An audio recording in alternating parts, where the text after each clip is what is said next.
Në një nga listat e dorëzuara për zgjedhjen e këshilltarëve në qytetin e Shkupit figuron edhe një person i ndjerë. Për shkak të kësaj, Komisioni Shtetëror Zgjedhor në mbledhjen e sotme vendosi që fleta e votimit të shpallet e pavlefshme nëse një qytetar ka votuar pikërisht për listën ku figuron personi i ndjerë.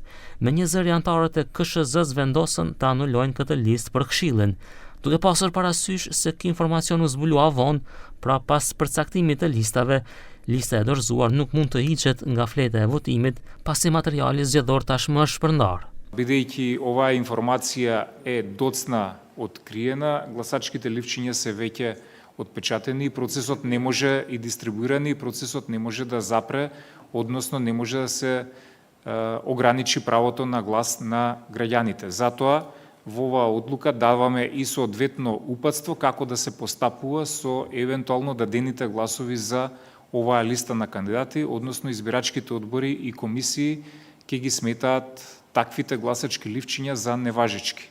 Një gjë e tillë nuk është hera e parë që ndodh, ka pasur edhe në zgjedhjet e kaluara. Për këtë ekziston një procedurë penale.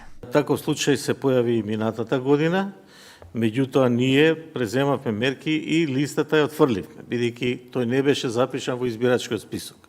А сега е запишан во избирачкиот список и тоа ствара дополнителна конфузија, меѓутоа како што рековте, ќе се покрене, ќе се предадат документите на основното јавно обвинителство за да покрене поставка доколку цени дека има основи, а минатата година беше покрената кривична постапка.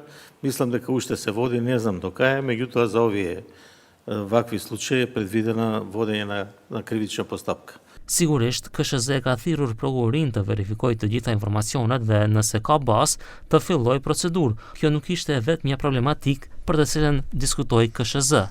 Në të vërtetë, në Novo Selo, në një shtëpi për të moshuarit, votimi u ndërpre për pak kohë gjatë ditës së sotme sepse fleta e votimit kishte gabime shtypje, domethënë ishin përzier numrat rendor të kandidatëve. Таа грешка е веќе исправена и веќе е доставен материјалот во општината Ново Село и гласањето таму за болните денеска ќе се одвива непречено и сите ќе го остварат своето право на глас до крај на денот.